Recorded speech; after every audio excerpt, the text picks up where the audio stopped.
కూటమి గెలిస్తే ముస్లింలకు ఏం జరుగుతుంది? వారికి పదవులొస్తాయా? రిజర్వేషన్లు పెరుగుతాయా?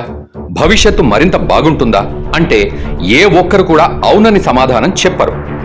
ముస్లిం మైనార్టీలకు రాష్ట్రంలో పెద్దపీట వేసింది సీఎం జగన్ హయాంలోనే.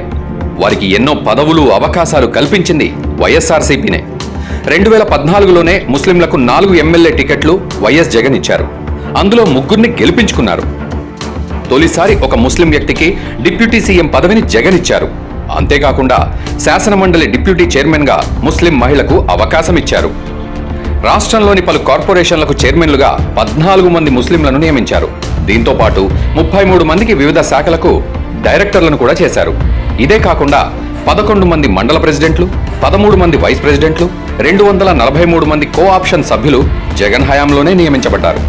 మున్సిపల్ కార్పొరేషన్లలో 2 మేయర్లు, 1 డిప్యూటీ మేయర్గా ముస్లింలే ఉన్నారు. 9 మంది మున్సిపల్ చైర్మన్లు, 16 మంది మున్సిపల్ వైస్ చైర్మన్లుగా ముస్లిం మైనార్టీ వర్గానికి చెందిన వారు ఉన్నారు. అదే బీజేపీతో జతకట్టిన టీడీపీ అధికారంలోకి వస్తే ముస్లింలకు ఇప్పటికే ఉన్న అనేక హక్కులు రద్దయిపోతాయి. స్వయంగా అమిత్ షానే తమ పార్టీ అధికారంలోకి వస్తే ముస్లింలకు రిజర్వేషన్లు రద్దు చేస్తామని చెప్పింది. కర్ణాటకలో అధికారంలోకి రాగానే ముస్లిం రిజర్వేషన్లు తీసేసింది. అలాంటి పార్టీతో టీడీపీ జతగట్టింది. చాలా సందర్భాల్లో బీజేపీ, దాని అనుబంధ సంస్థలు వక్ఫ్ బోర్డును రద్దు చేసి వాటి ఆస్తులు, భూములు స్వాధీనం చేసుకోవాలని చెప్తున్నారు. అలాగే తిండి విషయంలో కూడా ముస్లింలపై అనేక అరాచకాలు జరుగుతున్నాయి. అందుకే ముస్లిం సమాజం విజ్ఞతతో ఆలోచించి ఏ ప్రభుత్వం హయాంలో మంచి జరిగింది, వైఎస్ జగన్ ముస్లిం వర్గానికి చేసిన మేలు, ఇచ్చిన అవకాశాలు గుర్తుంచుకొని ఓటు వేయాలని ముస్లిం పెద్దలు చెబుతున్నారు.